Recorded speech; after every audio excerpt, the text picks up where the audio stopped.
जीअं त 5 महीनो 2023 मदे जी बाईपास ते DSP ऑफिस जे बिल्कुलु बैक साइड खां हिते मूंखां फुर थी हुई।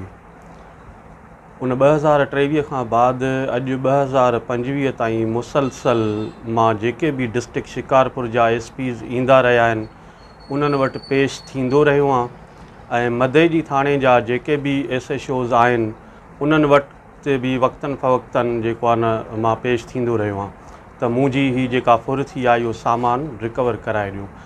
इन दौरान जेके 3 साल गुज़रिया आहिनि अलाए केतिरनि सोर्सबिल माण्हुनि खां फुर थी पर उन्हनि खे उहे पंहिंजा सामान वापसि कया विया। ही 3 साल आहे मां मुसलसल इदारनि जा चकर काटे ऐं काटींदो रहंदुमि इंशाअल्लाह ताला। पंहिंजे हक़ जे लाइ इहा जिदोजहद जारी रहंदी। पर अफ़सोस आहे हिन पुलिस इदारे ते जंहिं 3 सालनि में मुंहिंजी FIR बि रजिस्टर्ड थियल आहे 15/24 मदे जी PS ते, उन जे बावजूदि बि हिन महिल ताईं को तदारक न थियो आहे, का रिकवरी न थी आहे। सो इन जे लाइ इहा तकलीफ़ कंदा रहूं था। इदारनि ॾे वेंदो आहियां मां हर टाइम जेको बि नओं SP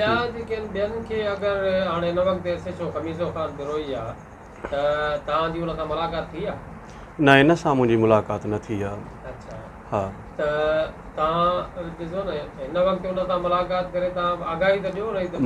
मां उते हिकु त FIR रजिस्टर्ड आहे ऐं हर महीने तक़रीबन हितां ई मदे जी थाणे तां गड़ियासीन कोर्ट केस हलंदड़ आहे, उते बि इहे पेश थींदा आहिनि, पंहिंजी रिपोर्ट पेश कंदा आहिनि। ऐं SP शाज़िब चाचड़ सां मुलाक़ात थी आहे ऑफिस में, जॾहिं हिकिड़ो डिस्ट्रिक्ट जो SP आहे उन खां वधीक त का ॿी ॻाल्हि नथी थी सघे न। सो उहे बि हिननि खे ऑर्डर कंदा। सो उन सां मां मिलियो आहियां। उन्हनि ई जेको आहे न मक़सदु आहे इहो रूटीन जे हवाले सां मक़सदु आहे जे माण्हू खे टरकाए छॾिबो आहे, ईअं टरकाए था छॾनि, कोई बि अमली कमु न आहे, ग्राउंड ते को कमु न आहे।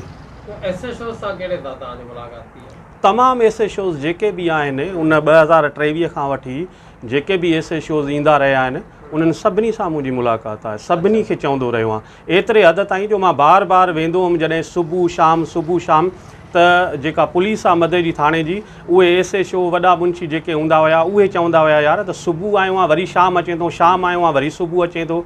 त उन्हनि सां इन ॻाल्हि ते थींदी त इदारा असांजा आहिनि, मूंखां ॾोह थियो आहे त मां ईंदुमि न बाबा तव्हां वटि। सो तमामु घणा चकर काटे 3 सालनि में जेको आहे न बार मुसलसल इहे पंध कयूं पिया, पर हिननि खे को बि शर्म हया न आहे। जेके बि सोर्सबिल माण्हू आहिनि, जेके बि बंगुलनि तां या कंहिं बि हवाले सां हिननि खे जेको आहे न प्रेशर ॾियनि था त उन्हनि खे मिले थी, बाक़ी आम माण्हू जो त ग्राउंड ते को कमु ई न आहे न हिननि जो। मुतालबो त कंहिंखां करणु बेकार आहे, हिननि खां छा मुतालबो कंदासीं। जेकी हिकिड़ो जेको आहे न सॼो ॾींहुं तव्हां ॾिसो न कंहिं बि MP MLA जे बंगले तां चोरी थिए थी, कंहिं बि सियासतदान जे बंगले तां चोरी थिए थी, कंहिं बि जेको आहे न वॾेरे जा हिननि जे बंगलनि तां चोरी थिए थी। हीअ मक़सदु आहे रखवाली जेका आहे हिफ़ाज़त कनि था। इहे त हिन वॾेरनि MPs MLA सियासतदाननि जे बंगलनि जी कनि था न चौकीदारी। जा SP SHOs जेके बि आहिनि इहे अवाम जे हिफ़ाज़त जे लाइ वेठा आहिनि, बिल्कुलु न आहिनि, क़तई न आहिनि। हेन जा सिर्फ़ु ड्रामा आहिनि, हेन जी चौकीदारी आहे सिर्फ़ु बंगलनि जी।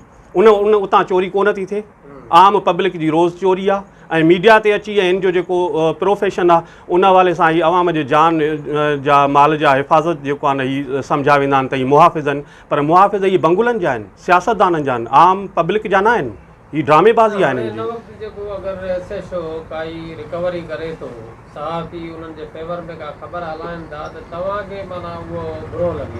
न बुरो बिल्कुलु न लॻंदो आहे। अल्हम्दुलिल्लाह जेका बि ॻाल्हि आहे पॉज़िटिव, सहाफ़ी हज़रात असांजा भाइर आहिनि, उहे असांजो चवण जो मक़सदु हूंदो आहे त ज़ुल्म जेके पुलिस जा आहिनि न उहे तमामु घणा आहिनि। हे जेको बि क्राइम थिए थो असां था चऊं त इहो सॼो पुलिस जे पुश्तपनाई में थिए थो।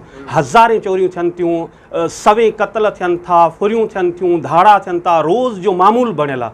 अगरि को पुलिस हिकिड़ो ॾोह वापसि रिटर्न कराए थी त उन ते जेका कवरेज थी मिले, वावेला थी थिए, असांखे इन शइ जो अफ़सोस आहे त जेके हुननि जा ज़ुल्म आहिनि न इन्हनि जे कंपेयर में उहे तमामु घणा आहिनि। हिननि दुनिया में करप्शन में पुलिस खातो ॾिसो टॉप ते आहे, इहो मां थो चवां, इहो सर्वे में अची चुको आहे न। इहे माना पुलिस चवराइण जे लाइक़ु आहिनि। जिन तव्हां करप्शन में दुनिया में टॉप पोजीशन खई आहे, तव्हां बि इन लाइक़ु आहियो त तव्हां चओ त असां जेको आहे न आवाम जे जान माल जा हिफ़ाज़त कंदड़ आहियूं। सॼा तव्हांजा ड्रामा आहिनि। असां उहो ई था चऊं त हीउ जेको बि क्राइम थिए थो पुलिस जे निगरानी में थिए थो। कोई बि कमीशन पास आहिनि न, SP आहे, DIG आहे, IG आहे, कोई बि अचे 5 मिंट वेहे त ग्राउंड ते पब्लिक में विच में वेही असां सां ॻाल्हाए त ॾेखारनि। नाहे इन्हनि में हिमत, अख़लाक़ी जुरत नाहे। हो क्राइम सां भरिया पिया आहिनि। सॼो क्राइम पुलिस जे निगरानी में थिए थो। ही कहिड़े मुंहं सां अचे ॿाहिरि चवनि था त असां अवाम जे हिफ़ाज़त जे लाइ, अवाम जे हिफ़ाज़त जे लाइ न आहिनि। असां इहो था चऊं साफ़ ई हज़रात खे वरी बि हथ ॿधी अर्ज़ु कंदासीं त इन्हनि जा ज़ुल्म हाईलाइट कयो। इन्हनि जा ज़ुल्म तमामु घणा आहिनि। हिकिड़ो ॾोह मोटाइनि था उन ते जेको आहे न, इन शइ जो असांखे सिर्फ़ु ॾुख ऐं अफ़सोस आहे त हलो ठीकु आहे, उन्हनि हिकिड़ो कमु कयो मस्बत, उनखे तव्हां हाईलाइट कयो, ठीकु आहे। हुन जा ज़ुल्म केरु लिकाया न वञनि न, उन जे ज़ुल्मनि खे बि हाईलाइट कयो वञे न त उहे उन्हनि जा ज़ुल्म केतिरा आहिनि, केतिरा क्राइम आहिनि। हर शइ मंशात सभु कुझु इन्हनि जे निगरानी में हले थो। वेहनि ॻाल्हाए को पुलिस वारो इन शइ खां जेको आहे न कंदा इहो एतिरो त असांजे सुपरविजन में इहा शइ नथी थिए। बिल्कुलु इन जे सुपरविजन में थिए थी सभु कुझु।